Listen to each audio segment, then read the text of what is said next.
Bonjour chers élèves, je suis Mokhtar Chutigal, professeur de français du secondaire.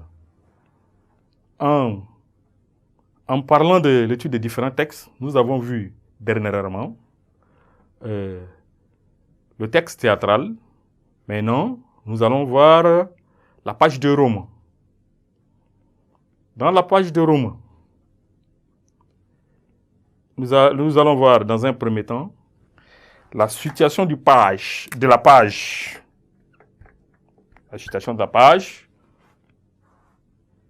Et dans la situation de la page, on va chercher à savoir à quel moment du récit se situe l'extrait. Par la suite, nous allons voir également les différents types de textes au niveau de petit 2. En s'intéressant aux différents types de textes, on va se rendre compte que le roman fait alterner le texte narratif, le texte descriptif et les dialogues. La manière dont le romancier combine ces différents types de textes et glisse l'un à l'autre est souvent riche de sens.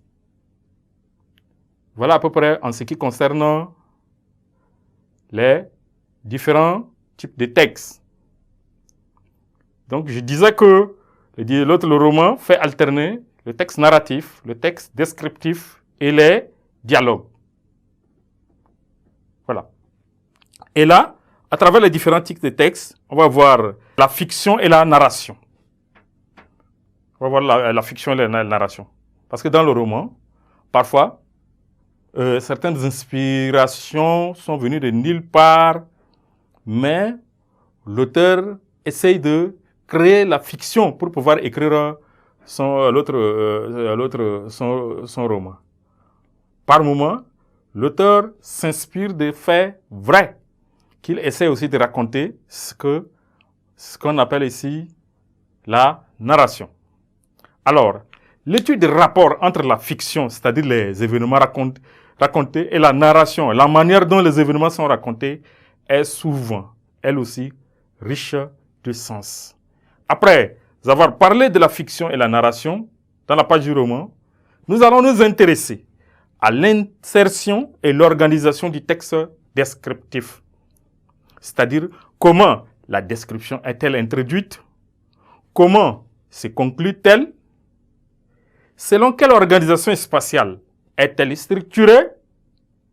Et là, à ce niveau, on sera notamment attentif aux repères spatiaux et aux champs lexicaux développés par le texte. Et nous allons aborder également la fonction de la description. Au niveau de la fonction de la description, on va chercher à savoir quelle relation s'établit entre le texte et l'objet décrit. Quel est le degré d'autonomie de la description par rapport au texte? Quelle est aussi sa fonction? Et enfin, quelle vision du monde suggère-t-elle? Et là, après avoir parlé de ça, tout ça fait partie de ce qu'on appelle les différents types de textes. Et après différents types de textes, nous allons passer maintenant à voir qui voit, qui parle, qui sait. Ça veut dire quoi? Ça veut dire que l'étude de marque de l'énonciation permet d'analyser le rôle du narrateur. Et enfin, nous allons également nous intéresser qui voit où est le problème de la focalisation. Ça, c'est au niveau de petit 4 ici.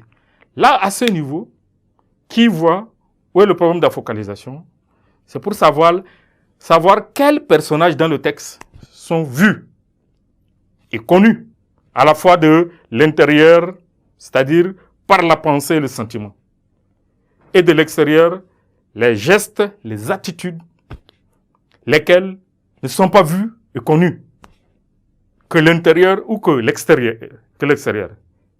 Il ne faut pas oublier non plus que la focalisation peut changer dans un même roman voir à l'intérieur d'une page. Merci pour votre aimable attention et à nous revoir à la prochaine séquence.